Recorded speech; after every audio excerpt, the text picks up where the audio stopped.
The council room was cold and silent. Dozens of alien leaders watched as the once great General Vector stood before them, no longer a hero, but a traitor. His armor was gone, his medals stripped. All that remained was the truth he carried, a truth no one wanted to hear. "You think humans are weak?" he said, his voice calm but strong. "You don't know what they're capable of," the crowd whispered in disbelief. How could a species so small, so fragile, be anything but easy prey? Vector looked at the high judge and took a deep breath. "Let me tell you how it all began." A flash of pain crossed his face, memories of war, fire, and fear. Not of his own people, but of the enemy, or what they thought was the enemy. He had seen something in humans that no other alien had. Something terrifying. Not their weapons, not their ships. It was something deeper. Something that made even the strongest warriors tremble. And now, he was here to tell the galaxy the truth, whether they were ready for it or not. The lights dimmed. The trial was just beginning. The stars were quiet the day they arrived. A massive alien ship hovered over Earth, sleek, silver, and filled with warriors who had never lost a battle. They came in peace, or so they claimed. To the aliens, humans were primitive, unorganized, weak, and easy to control. They believed Earth would welcome them, or at least not resist, but they were wrong. From the moment the aliens landed, something felt off. Humans didn't bow. They didn't panic. They watched quietly, carefully. Then, one soldier raised his weapon, not in fear, but in warning. The aliens laughed. "They don't understand who we are."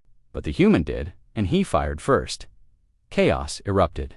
The aliens expected screams, running, surrender. Instead, they got war. In just minutes, the landing team was pushed back, casualties rising. Stared at the footage. He had seen many species fight, but never like this. "No fear," he whispered, "no retreat. Just fire, fury, and something else. Something new, something terrifying." The city burned under the alien sky. New. Berlin, once a peaceful human capital, now a war zone. It started with a strike from above, shock and paralyze.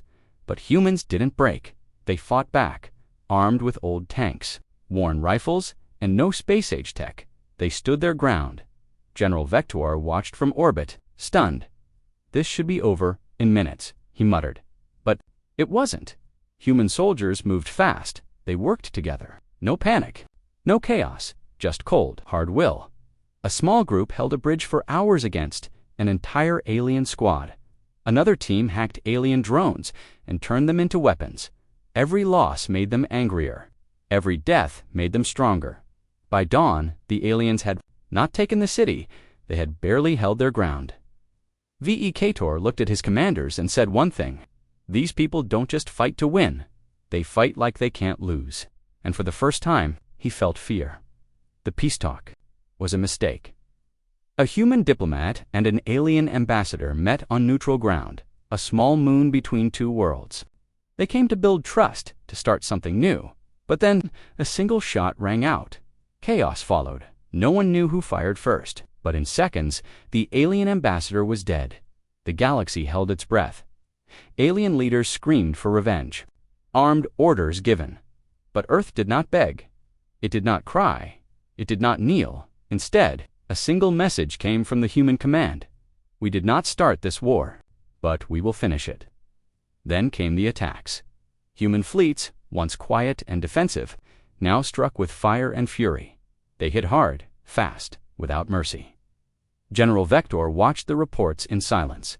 He had seen rage before, in battles, in warriors. But this was different.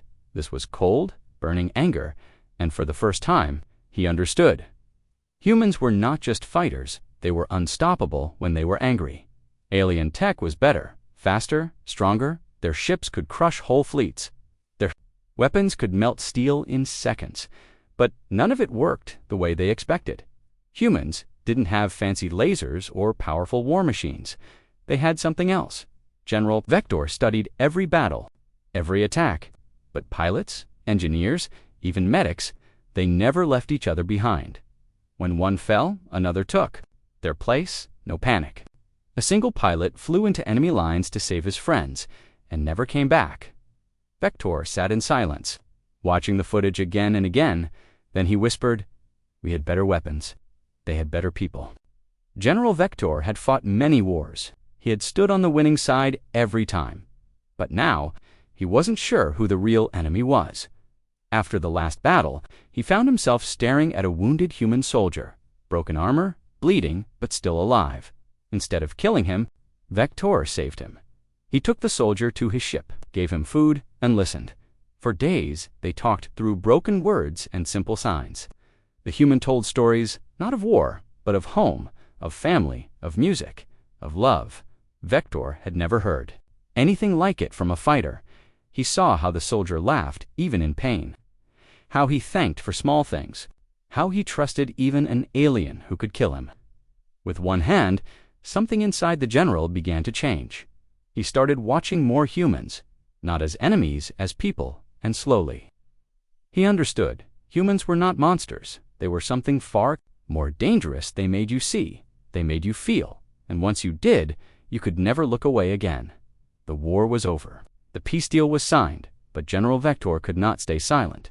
He returned home, a hero no longer, but a traitor. In the eyes of his people, the leaders called him weak, a fool, a danger. "You gave us shame," the high commander growled. "You helped the enemy." Vector stood tall. Even his guards surrounded him. "I saw the truth," he said, "and I will not let our people forget it." They laughed. Truth. About what? That humans are gods. That they never fall. "No," he answered, "that they rise again and again." They threw him in chains, locked away in a dark cell, with only one question. Would speaking the truth save his people? Or doom them? Because deep down he knew, if they ignored what he had learned, they would make the same mistake again. And next time, humans wouldn't just fight, they would end it forever. The trial room was silent. Lights shone on General Vector. As he stood alone before the High Council of Worlds, his voice, once heard only by a few, was now about to reach the entire galaxy. He took a deep breath. "I fought humans," he began. "I studied them. I lived among them. And I learned one thing." His eyes met the leaders. "They are not weak. They are not monsters. They are something we have never faced before." Gasps filled the hall as he played video clips, not of war, but of humans helping each other, saving lives, and even protecting enemies. He showed reports of soldiers who gave their lives for strangers, of cities rebuilt in days, not weeks. "This is their power," he said. "Not weapons, not ships. It is this. They never stopped fighting for each other." For hope? Some council members looked shocked, others angry. One leader rose and shouted, "You speak like you're one of them." Vector didn't flinch. "Maybe I am," he said, "because if we don't listen, we will fall." Silence followed. The truth had been spoken now. The galaxy had to decide what to do with it. The words had been spoken. General Vector's truth was no longer his alone.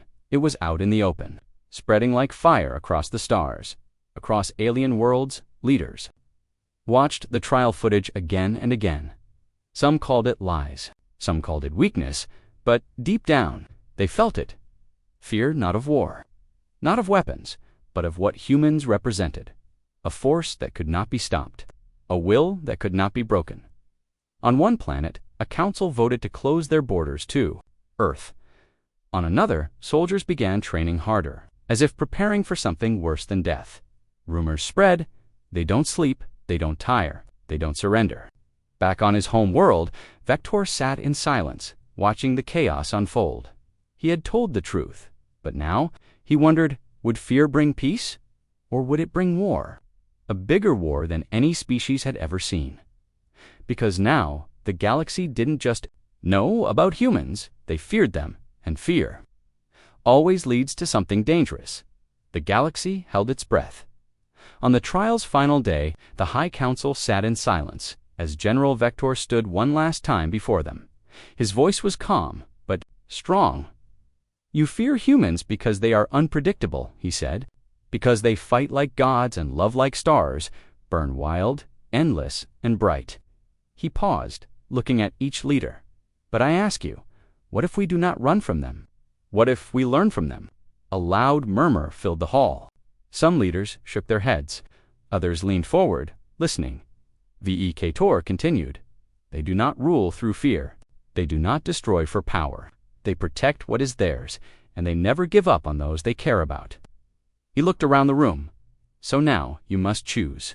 Will you see them as enemies to be feared, or allies to be respected? Then, slowly, a voice rose from the crowd. I believe it is time we tried peace. Another voice followed, then another, and just like that, the future of the galaxy began to change. But one thing was clear. Humans were no longer just a species, they were a force, a legend, a warning, and maybe the galaxy's greatest hope.